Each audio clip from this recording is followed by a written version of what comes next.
Hello बच्चों, आप कैसे हैं? अच्छे हैं आप? चलो बच्चों, आज हम कक्षा 8 का अध्याय पढ़ेंगे। तो बच्चों ये बताओ, क्या आपने कभी बिजली चमकती हुई देखी है? बिजली चमकने के बाद एक बहुत तेज गिड़गिड़ाहट सुनी है आपने?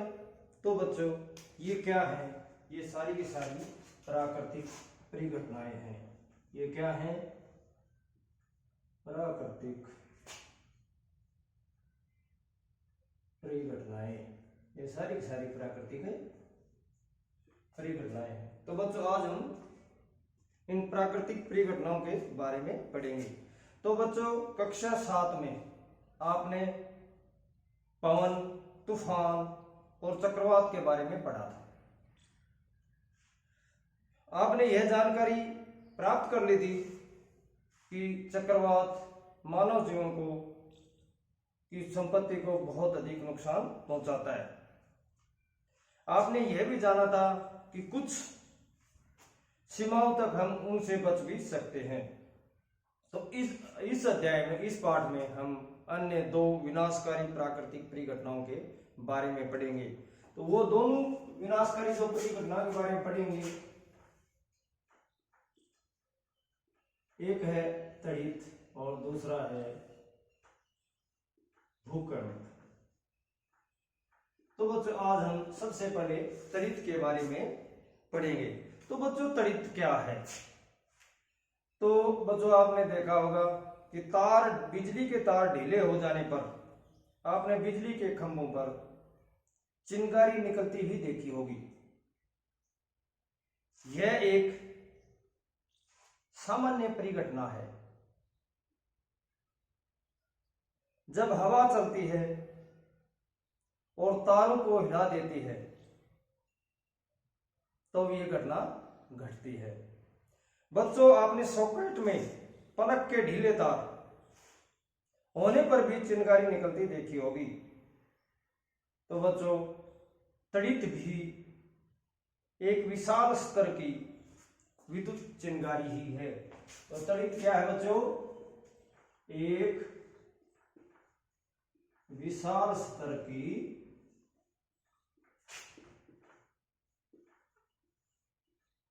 चिंगारी। ये विद्युत चिंगारी ही है। एक विशाल स्तर की विद्युत चिंगारी ही है। तो बच्चों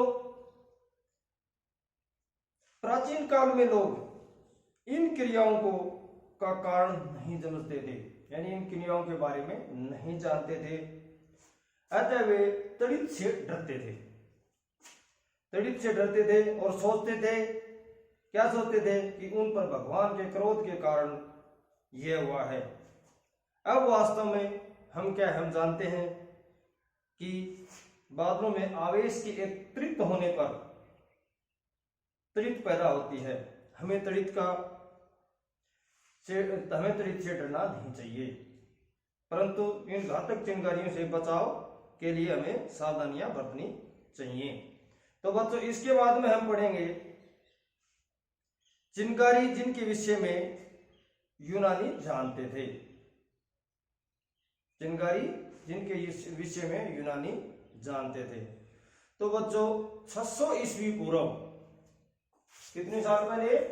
600 ईस्वी पूर्व यूनानी लोग, उससे भी पहले से यूनानी लोग इस बारे में जानते थे।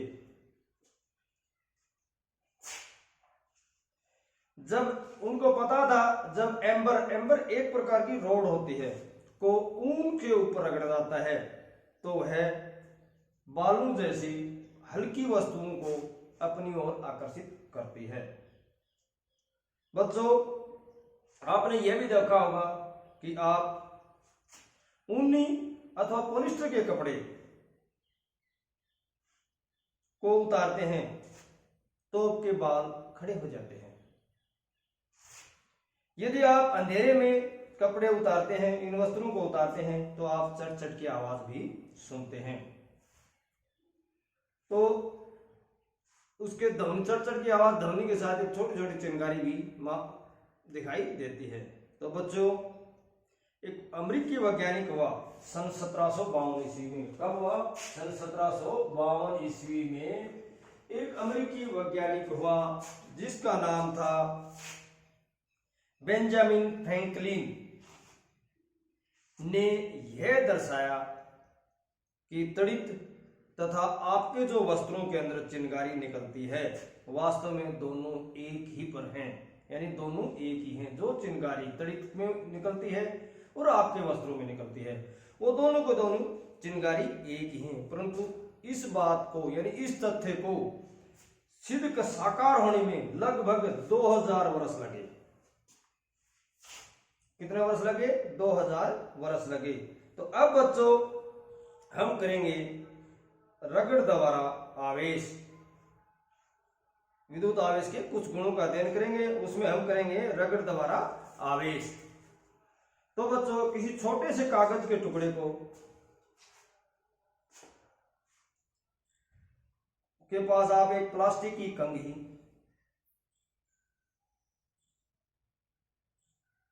ले जाइए। क्या होता है आप देखेंगे? कुछ नहीं होता। कंघी कागज के छोटे छोटे टुकड़ों को नहीं उठाते, यानी उससे कोई रिएक्शन नहीं करती। अब आप उसी कंघी को अपने सूखे बालों पर तेजी से रगड़िए, कम से कम 10-12 बार। फिर आप उन छोटे छोटे टुकड़ों के पास कंघी को ले जाइए। क्या होता है?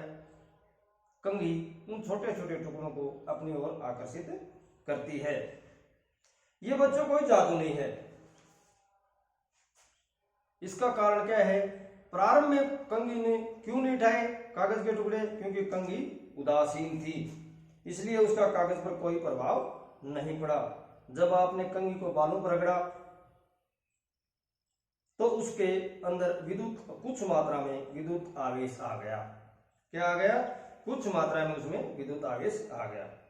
अब आवेशित कंघी कागज के छोटे छोटे टुकड़ों पर विद्युत बल आरोपित करती है। क्या करती है? विद्युत बल आरोपित करती है, यानी उन्हें आकर्षित करती है। कंघी पर क्या आ गया? विद्युत आवेश। और आवेशित जो कंघी है वो छोटे छोटे कागज के टुकड़ों को अपनी ओर आकर्षित करती है। इसी प्रकार बच्चों हम एक दो एक्टिविटी भी करते हैं।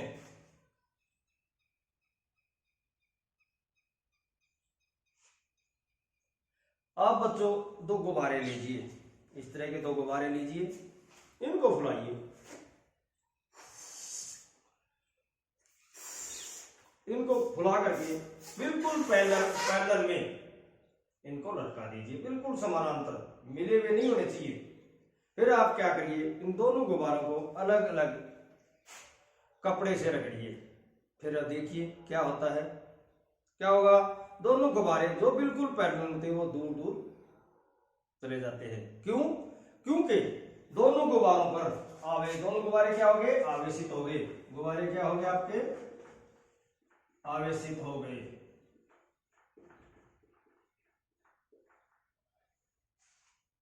ये एक एक्टिविटी है बच्चों, आप अपने घर पर भी कर सकते हैं। दूसरी एक्टिविटी आप करिए बच्चों, आपके जो खराब पेन होता है उसके अंदर रिफिल है। पेन के अंदर जो अंदर की जो रिफिल होती है, ये 2 रिफिल लिए, उन रिफिल को प्लास्टिक के कागज से रगड़िए और प्लास्टिक के कागज से रगड़ के एक कांच के बर्तन में यानी गिलास में आप उसको जिस तरफ से रगड़ा था उसको बगैर छुए उसके अंदर रख दीजिए। क्या होता है? जैसे हमने ये यहां रख दी, अब दूसरी रिफिल के लिए उसके ऊपर भी हमने रब किया, प्लास्टिक को रगड़ा और उस प्लास्टिक को इसके पास ले गए, रिफिल को इसके पास ले गए, तो क्या होगा? वो इससे दूर भागती है। क्या होगा? यहां रखने के बाद में वो यहां से दूर भागती है। क्यों भागती है?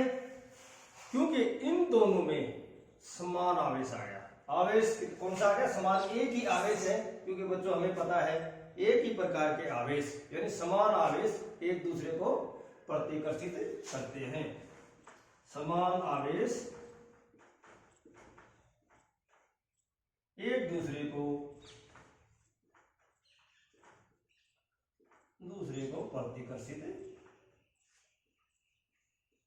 प्रतिकर्षित करते हैं, जबकि असमान आवेश क्या करते हैं बच्चों? आकर्षित करते हैं। अब बच्चों इसके बाद में आप एक एक्टिविटी और कीजिए। अब पहले वाला आप गुब्बारा लीजिए, इस गुब्बारे को फुलाइए, इसको रगड़िए कपड़े से या अपने बालों से रगड़िए, फिर उसी प्रकार उस रिफिल को रगड़िए। अब उस रिफिल को गुब्बारे के पास लीजिए, क्या होता है? गुब्बारा रिफिल की तरफ खिंचा हुआ आ जाता है। यानी गुब्बारा क्या करता है? आपका ये गुब्बारा और ये रिफिल थी, तो ये गुब्बारा इस रिफिल की तरफ खींच के चला जाता है। क्यों चला जाता है? कि दोनों के अंदर भिन्न भिन्न आवेश थे, यानी विपरीत, दोनों के अंदर क्या है? विपरीत आवेश है।